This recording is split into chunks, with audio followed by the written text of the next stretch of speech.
Most of my schooling was in the Great Depression, but that means I'm one of the very few people that's still alive who deeply remembers the Great Depression.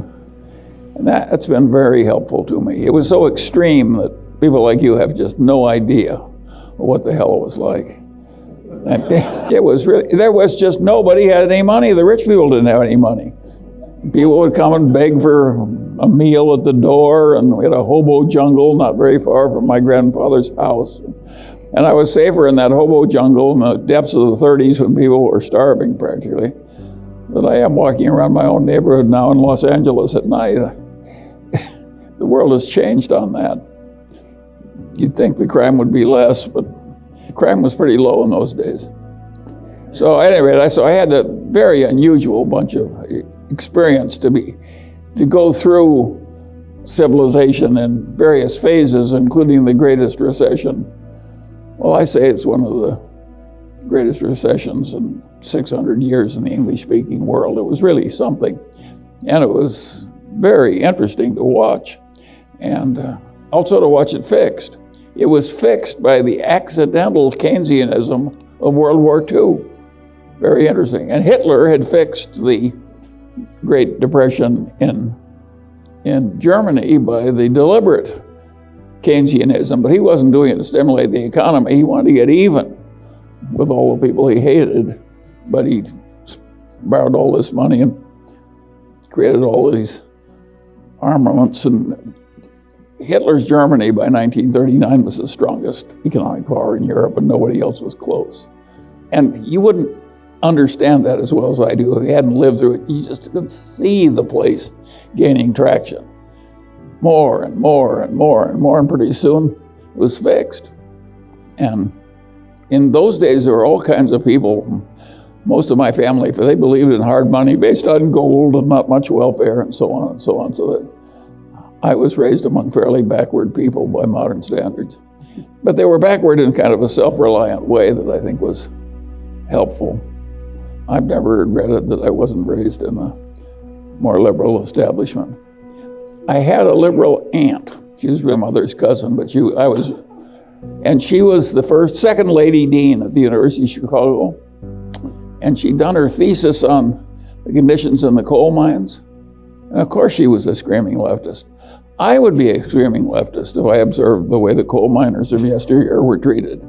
You couldn't be a human being with any decency in you without feeling that it was deeply improper to have the misery that great and have it manipulated for the benefit of the mine owners and so forth. But she sent me all these left-wing books, one every Christmas, and I always thought she was a little nuts. Which shows that if sometimes the very vivid extreme evidence misleads you on the deeper reality, you've got to be a guard on that, against that all your life. In fact, the whole trick in life is to get so that your own brain doesn't mislead you. And I have found that just a lifelong fun game. And I can't remember a time I wasn't doing it. I was not a prodigy or anything like that, but I was a prodigy in having adult interests. I was interested in what worked and what didn't and why. And I could see that very eminent people that I loved and revered were nuts in some ways, and I would decide, well, I certainly like Dr. Davis, but he's a little nutty in one way, and I'm not going to be like that. And so I was very judgmental, and I think that helped me. And also helped me that I kept changing my judgments as I learned more and more facts came in. And that created lifelong habits that were very, very useful. Another thing that I think really helped me is, particularly on my father's side of the family, my paternal grandfather was the only federal judge in Lincoln, Nebraska, the capital city of Nebraska. And he'd been there forever, and he stayed there forever after that. I think when he left, he was the longest serving federal judge in the country. And he was a brilliant man, and he'd risen from nothing. He was the child of two impoverished school teachers. And when he was raised in a little town in Nebraska, they'd give him a nickel to go buy the meat, and he'd go to the butcher shop, and he would buy the parts of the animal nobody else would eat. And that's what two school teachers lived on in those days. And the very indignity of it bothered him so much that he just determined to get out of poverty and never go back. And he did. He got ahead like Abe Lincoln, educated himself in lawyers' offices and so on. He had to leave college because he couldn't pay the tuition anymore. But he educated himself, and since he was utterly brilliant, it wasn't all that hard. And he had an attitude that was pretty damned extreme. And I would say his attitude was that you have a moral duty to make yourself as unignorant and as unstupid as you possibly can. And that it was pretty much your highest moral duty. Maybe taking care of your family came first, but in the ranks of moral obligations, he was conventionally religious, so it may have been a religious duty to him.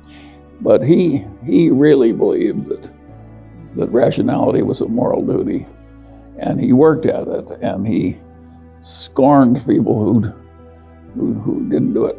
On the other hand, as a judge, he started with the idea that why would anybody rob a train or whatever, federal crime in those days. And he was pretty hard on people who did it.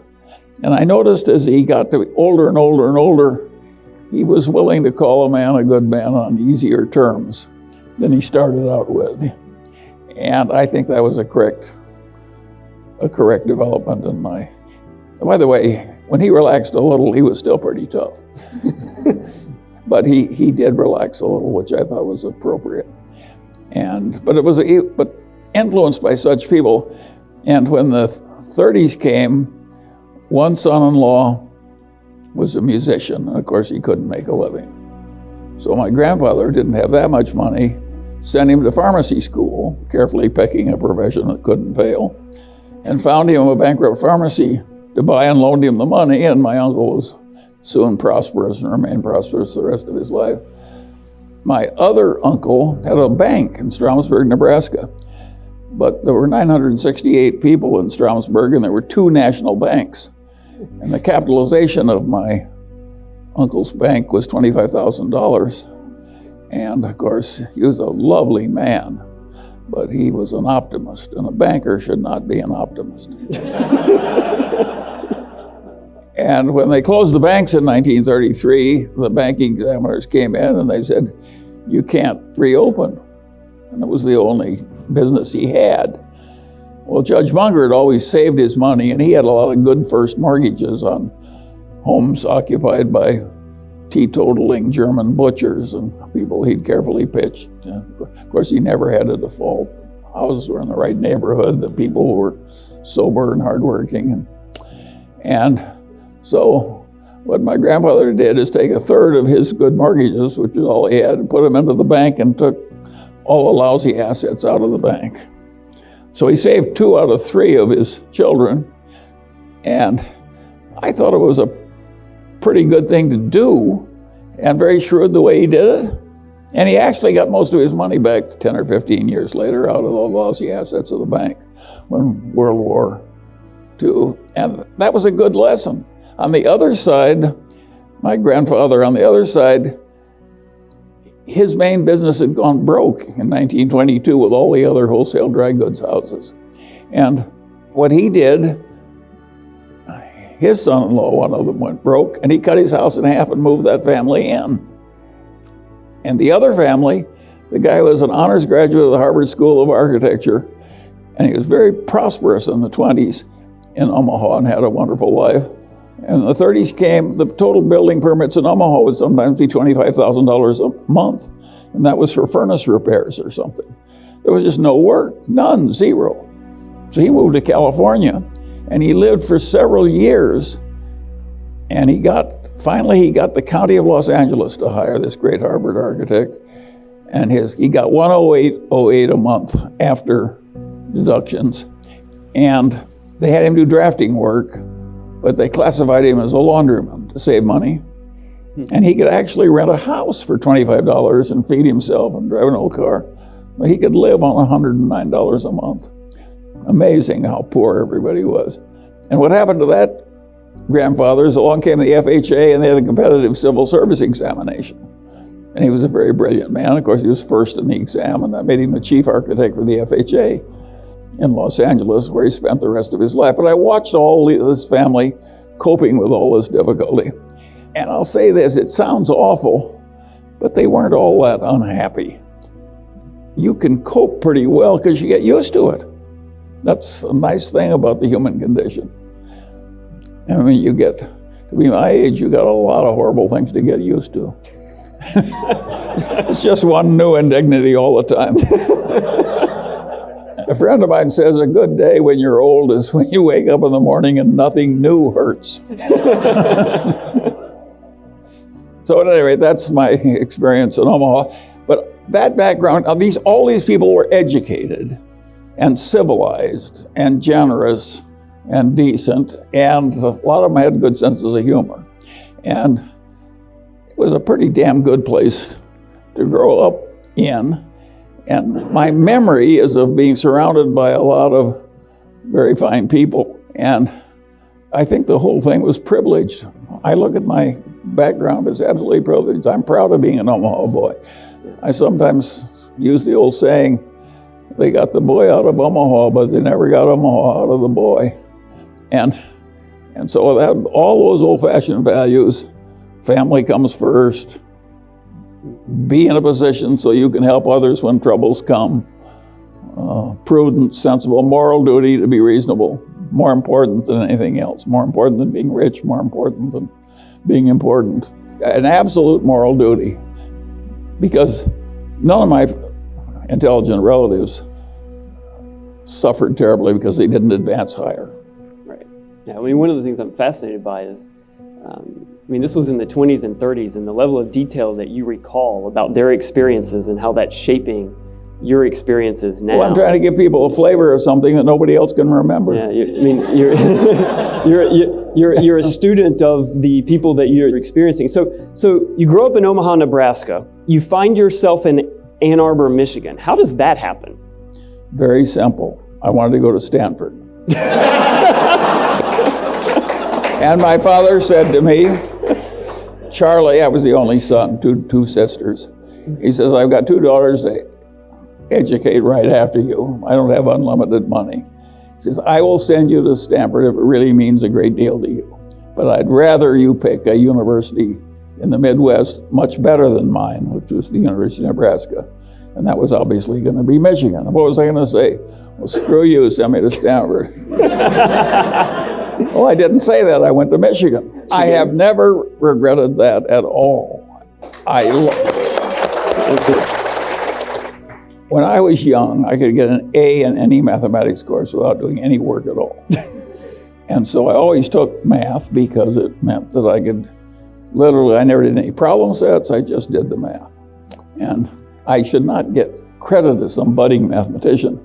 I was choosing what for me was the easiest way to think about what I wanted to instead of what somebody else wanted me to do. Well, come to find out, it ended up being a subject that has, I think, paid some dividends. Oh, hugely. Yeah. But this will interest you in this world where people have all these algorithms and computer science and fancy math and so forth. Neither Warren or I have ever used any fancy math in business, and neither did Ben Graham, who taught Warren. Everything I've ever done in business could be done with the simplest algebra and geometry and addition, multiplication, and so forth. I never used calculus for any practical work in my whole damn life. And I was a perfect whiz at it when they taught it to me. And by the way, since I never touched calculus, not one after I was 19 years old, I've lost it. The symbols would mystify me. But I think you'll find that if you really know the basic stuff, it's enormously useful, and only a very few people are ever going to need any calculus. So you study math at Michigan, then the war comes calling. Yes. You move to California, and you study meteorology. Well, that was because I was too dumb to do what I should have done. With my background, I should have gone to the Naval ROTC because I hated infantry ROTC, which I'd done 4 years of in high school. Rising to be second lieutenant which is a very low rank. And of course, I was about 5'2". I got my growth late, and so I was not your ideal of a manly soldier in high school. So when you went to Harvard Law, why law? Well, my grandfather and father had been lawyers, and I knew I didn't want to do everything else. It's very simple. I didn't want to be a doctor. I didn't want all the blood and misery and so forth, and the repetitive work. I knew I didn't want to go to the bottom of a big organization and crawl my way up. I'm a natural contrarian. That was not going to work for me. And I found that people could tell me when I thought they were idiots. And that is not a way to rise in a big organization. and so I couldn't do that. And so now I'm left with law, and I admired my father and grandfather, and a good life for them. So I naturally drifted into it. I think people are still going to law school for that reason. It's the least bad of options considering their interests and ability. I guess now people go to business school, some of them who in my day would have gone to law school. So and you had many of the people in this room I think are going to go to business school as the least bad of their options. And all I can say is that that's the way it worked for me, and it'll probably work out for you too. And it worked out okay. It worked out okay. So I had to leave the profession. Well, it was a dumb profession for me to choose. So that's actually what I want to ask. So you moved to California, you actually start a law firm, and then practice law for some period of time. I had no alternative. And then you actually... I had an army of children almost immediately. I painted myself in quite a corner. Yeah. So zero choice is pretty powerful. Yes, for sure. Yes, of course. So you practice law, and then you leave law in the firm that you helped found and move over to investments. Well, but that sounds miraculous. In fact, it was rather interesting. I probably got paid about $350,000 in my first 13 years of law practice total. And I had an army of children and no capital to start with. And when I chose this alternative career, I had over $300,000 in liquid instruments. And that was 10 years of living expenses. So I was not a courageous, venturesome, admirable man. I was a cautious little squirrel, saving up more nuts than I really needed and not going very deep into my pile of nuts. And so it wasn't that courageous, and I kept one foot in the law firm while I tried my capitalist career. But as soon as the capitalist career succeeded, I intended to lift that second foot because I recognized that the potential of law practice, as I saw it then, I didn't anticipate the boom that came to the big firms. I just saw it as being more difficult, and I wanted more independence than I was going to have as a lawyer. I hated sending other people invoices and needing money from richer people. I thought it was undignified. I wanted my own money. Not because I loved ease or social prestige. I wanted the independence. Well, and when you founded Wheeler, Munger and Company, so that was the investment firm. Yes. And I went and I created 5 real estate projects. I did both side by side for a few years, and in a very few years I had $3 or $4 million. And for a number of years, you outperformed the market 2x, 3x. And so why did you then leave Wheeler, Munger and Company and then move to now what you're doing? Well, I had $3 or $4 million, which was a lot of money then. And I also knew how to handle that $3 or $4 million very well by that time. And so I knew I didn't need to get fees and overrides from other investors. And I found that when you got into things like the 74, 75 crunch, which was the worst since the 30s, I didn't suffer. I knew everything was going to work out. But the quoted prices of these things really went down to ridiculous levels. And some of my investors I knew were suffering. They needed the money. And of course, I have enough of a fiduciary gene that pained me greatly. And so I said, well, it's like the My grandfather, once they asked him how he felt when my aunt divorced my uncle, and he said, I feel just the way I did when they lanced my carbuncle. And that's the way I had a carbuncle. My fiduciary chain was giving me pain. I just lived on my own money. No fees, no overrides, no salaries. It seemed more manly to do when I knew it would work. And so at what point did you meet Warren and... 1959. And so where did Berkshire Hathaway come from in terms of this partnership that you all have now had for decades? Well, Warren had been taught by Ben Graham to buy things for less than they were worth, no matter how lousy the business was. You can't imagine a more lousy business than New England textile mills, because textile is a congealed electricity. And the electricity rates in New England were about 60% higher than TVA rates. So it was absolute, inevitable, certain liquidation. Now, Warren should have known better than to buy into a totally doomed enterprise, but it was so damn cheap, he could buy it at a big discount from liquidating value. So he bought control of business. But the business was going to die. So the only way to go forward from there was to wring enough money out of this declining textile business to have more money than he paid to get in and use it to buy something else. Well, that's a very indirect way to proceed, and I would not recommend it to any of you. Just because we did some dumb thing that worked, you don't have to repeat our path. And of course, we eventually learned not to buy these cigar butts when they were cheap and do these painful liquidations, and to instead buy better businesses. That's the main secret of Berkshire. The reason that Berkshire has been successful as a big conglomerate, more successful than any other big conglomerate, so far as I know, any other big conglomerate in the world. The reason it's been successful is we try and buy things that aren't going to require much managerial talent at headquarters. Everybody else thinks they've got a lot of managerial talent at headquarters, and that's a lot of hubris. If the business is lousy enough, and it gets a wonderful manager, and the business has a lousy reputation and the manager has a good reputation, it's the reputation of the business that's going to remain intact. You can't fix these really lousy businesses. You can wring the money out, whatever comes in liquidation, and do something else with it. But most lousy businesses can't be fixed. But at the time, Warren that's what he was doing. And so how did you convince him? I helped him. He bought a windmill company in a little town in Nebraska. And Warren didn't know anything about running a windmill company. He bought it because it was cheap. And he said, what do you do?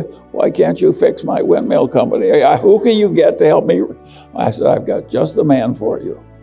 And so one of my old colleagues from a transformer business who was an accountant, I said, he will fix your windmill company. And when Warren was desperate, he just hired him on the spot. And Harry walked in the first day in this little town, this big collection of windmills and so forth. And a whistle blew, and the whole plant stopped for 15 minutes. And he said, what the hell is this? Oh, this whistle, and stopped for 15 minutes. And Harry said, that'll be the last time. And he just approached everything that way. And of course, another thing he did is he cut away all the fat that he didn't need, and then he found there were certain parts where we were the sole supply. And he raised all the price of those parts. You can see what a business genius we are. So how did you convince Warren to stop buying the bad apples and start buying the good apples? I think Warren, he gives me credit for that. He was going to learn it anyway. He just made so much money in this other stuff, and he'd been taught it by Ben Graham. Sure. It was hard for him to quit when he was just coining money. But he saw the point. And, well, you couldn't scale that business. And it was kind of scrounchy and unpleasant, and you're firing people. Who in the hell wants to do that? So we just wrung the money out and bought better businesses. And we've been doing it ever since. Coming to business, not as business school graduates, but as people who had owned portfolios of securities. We thought like capitalists because we were always in shareholder mindset. And a lot of people running the businesses think like careerists. And believe me, you got to think like a careerist to some extent if you're in a career. But it also helps to look at the business strategy problems as though you're an owner. And so my advice to you is you don't want to never get to be a careerist so much you don't see it from the owner's point of view. That's what General Motors did. They had a bunch of careerists, and an owner would have seen immediately that their situation was hopeless. And they just romped through it with a lot of denial and stupidity and pomposity. And of course, they went bankrupt. The mightiest company in the world went bankrupt. And none of those hotshot executives thought like an owner. They would have seen that it was hopeless. Charlie, one of the things I've always been fascinated about. At least it was hopeless the way they were handling it. Well, with Berkshire and the way that you all manage both headquarters and the businesses that you own, you are putting talent in place who think like shareholders, not careerists. So how do you, when you're buying a business, how do you, or bringing talent into an existing business, how do you evaluate talent to see, are they going to think more like a shareholder as a private equity frequently buy a business where the founder is going to leave, then they go out and hire talent to run it. That is a tough way to make a buck, and I don't like it. We generally buy with the talent in place. Now maybe some guy in the number 2 place and we put him in the number 1 place, but we very seldom. I can't think of any place where we bought something and put somebody in after Harry Bottle. And no, we don't do that. And it's amazing how long we have some of those people stay. Warren always says we can't teach the new dogs the old tricks. What's the implication of not being able to teach the old dogs new tricks or new tricks to old dogs? When, if we look at what's happening in business today, what we see is executives... We can't teach the old tricks to the young dogs. That's what we found. And so we keep the old dog in place. But that's not the norm, right? I mean, if we look around... No, it's the norm in life. It may not be, our practices may not be the norm, but normally it's very hard to get you got a wise old dog, getting a young dog that can match him, that's hard. By definition, he's survived a big culling process. Sure. I mean, he's unique, and he's got a record to prove it. And by the way, everybody thinks you can judge people by an interview, and of course you know who you like and who you don't like, but everybody overestimates how much you can tell in prediction by meeting somebody. We all like to think that we have that capacity, but it's a vastly stupid type of overconfidence. The paper record has about 3 times the predictive value of your impression in an interview, and of course we're buying great paper records. It's so simple. Well, it's fascinating to me, if we look around business generally, the movement of people across firms, and there's always new dogs. And you've taken a contrarian position to that and managed Berkshire differently. Well, it isn't like of course we're still hiring young dogs into these businesses, but it's amazing how much of the record of Berkshire has come from the old dogs who are in the business when we buy them.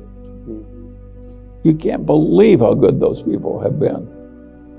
There's one huge exception in the new dog department. I almost despise the business of executive search because I find that they really want to sell you the best that's available, even if it's no damn good. And I don't like that.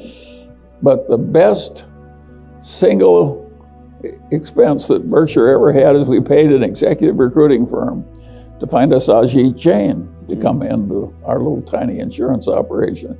He didn't have any experience in insurance at all.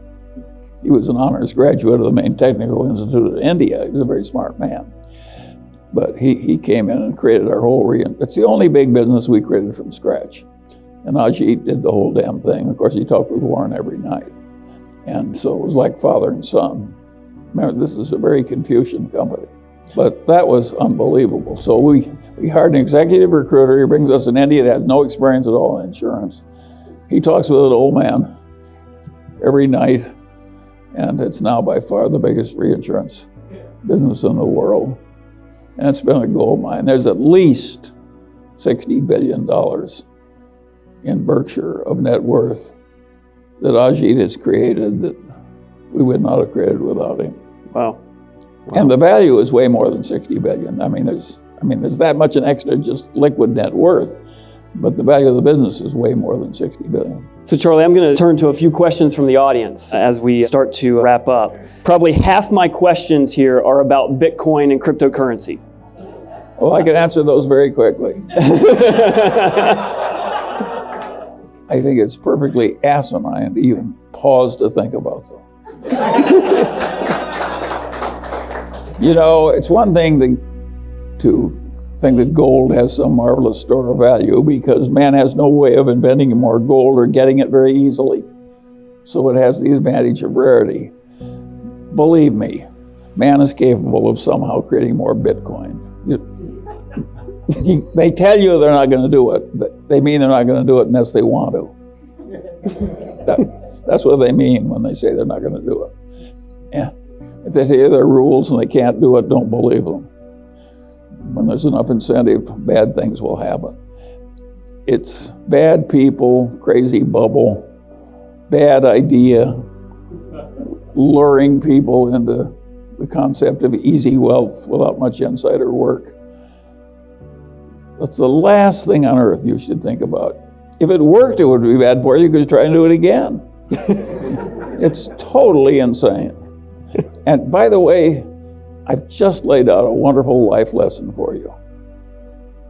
Give a whole lot of things a wide berth. They don't exist. You know, crooks, crazies, egomaniacs, people full of resentment, people full of self-pity, people who feel like victims. There's a whole lot of things that aren't going to work for you. Figure out what they are and then avoid them like the plague. And one of them is Bitcoin. And the worst thing would happen if you won because then you do it again.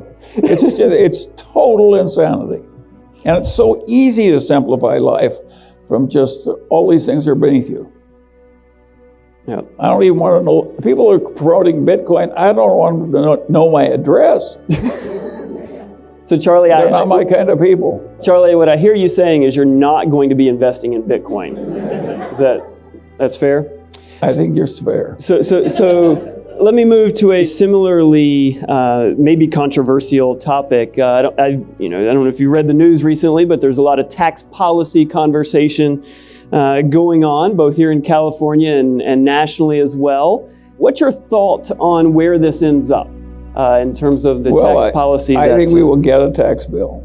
I think they will squeak it through and they'll make whatever adjustments they have to get the last few votes. I don't think it's a bit crazy to give this extra $2,000 a year to all those people who make $70,000 a year and have a lot of children. That strikes me as it's good politics and probably good policy. I also do not think it is crazy to reduce the corporate income tax on the C corporation.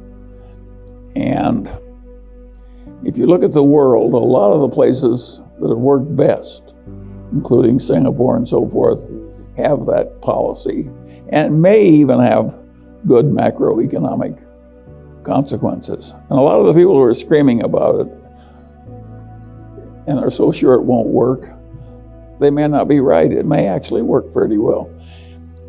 It causes the capital values of the companies to come up, and there's a wealth effect from the increased market value of all the companies.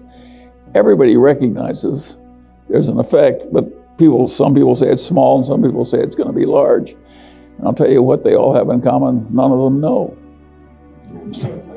It is not totally inconceivable that it will work pretty well. And with so much of the world doing well with similar tax policy, and of course, the Democrats go berserk on this subject. And I think they're wrong. It may actually help them. I'm not sure it'll work.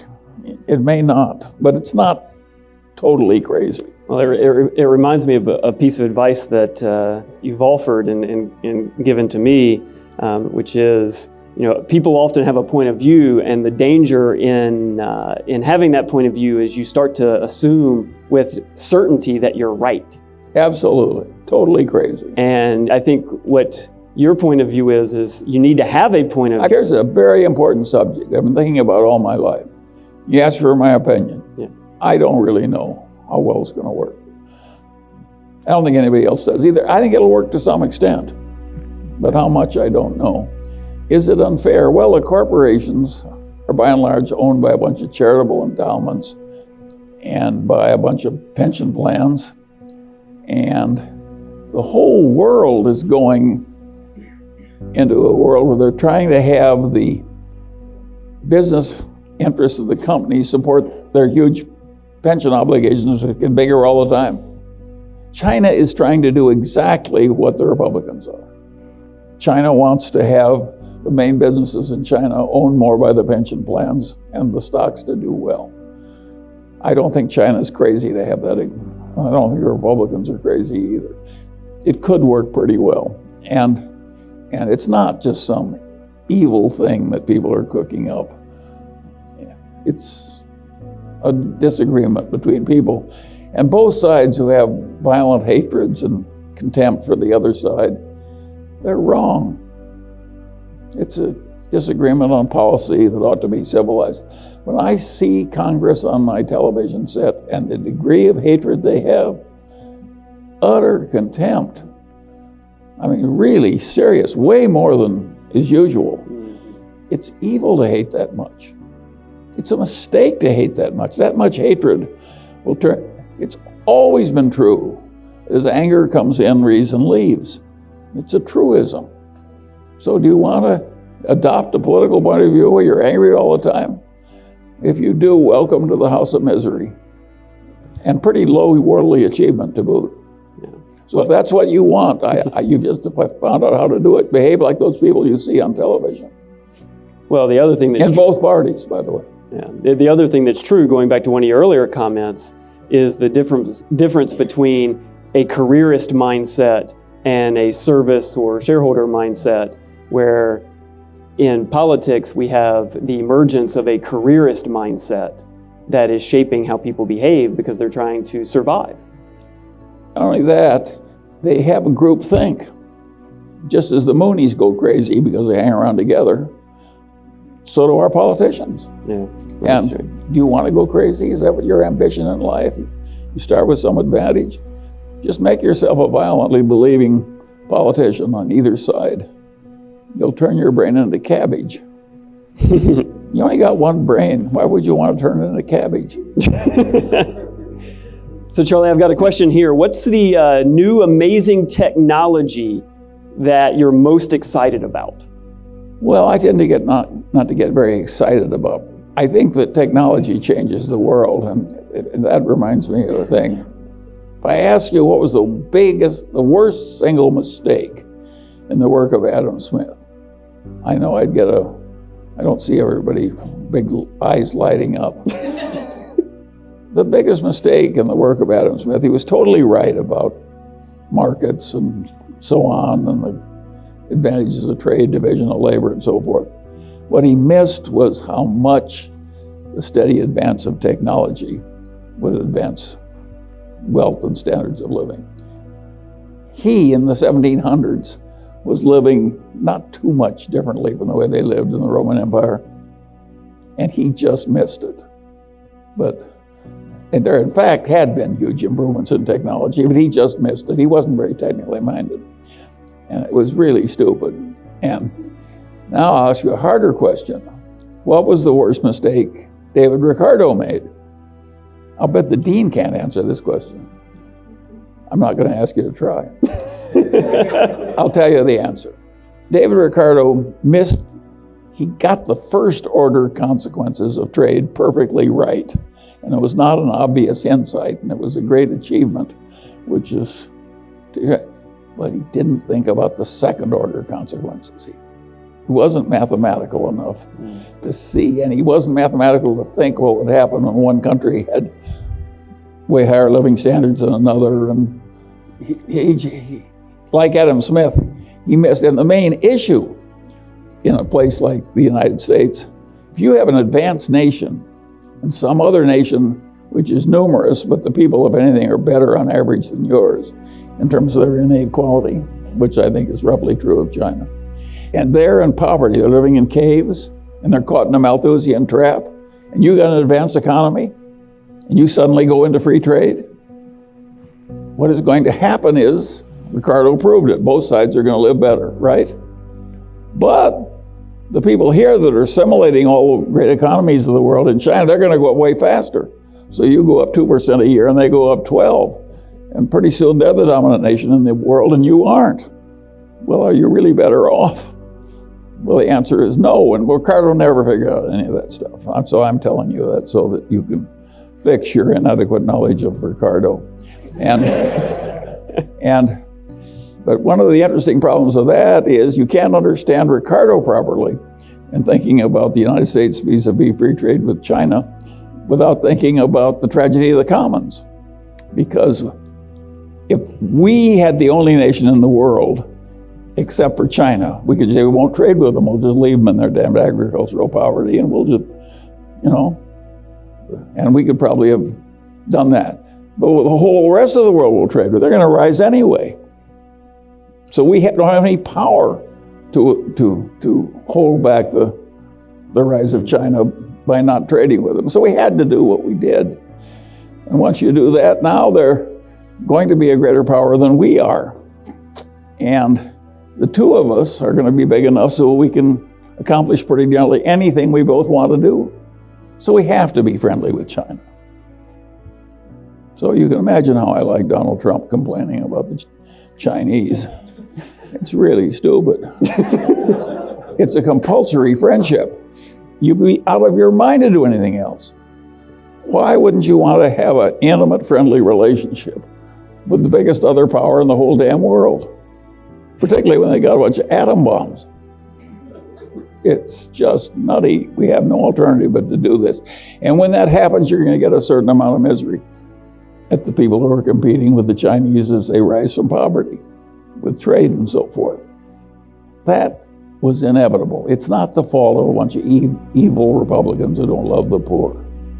That is just total balderdash. It just happened. And we didn't have all these choices. So Charlie, in wrapping up, we've got roughly 250, 300 people in the room tonight, and many of them looking at their futures, their careers with many decades ahead of them. I wish I had many decades ahead. I'd trade some large numbers if I could just buy some life expectancy. As you look back on your life experience, what's the most important piece of advice that you would offer everyone in the room tonight as they look forward into their futures? Well, there are a few obvious ones. They're all ancient. Ben Franklin, marriage is like the most important decision you have, not your business career. It'll do more for you, good or bad, than anything else. And Ben Franklin had the best advice ever given on marriage. He said, keep your eyes wide open before marriage and half shut thereafter. It's amazing how if you just get up every morning and keep plugging and have some discipline and keep learning, and it's amazing how it works out okay. I don't think it's wise to have an ambition to be president of the United States or a billionaire or something like that, because the odds are too much against you.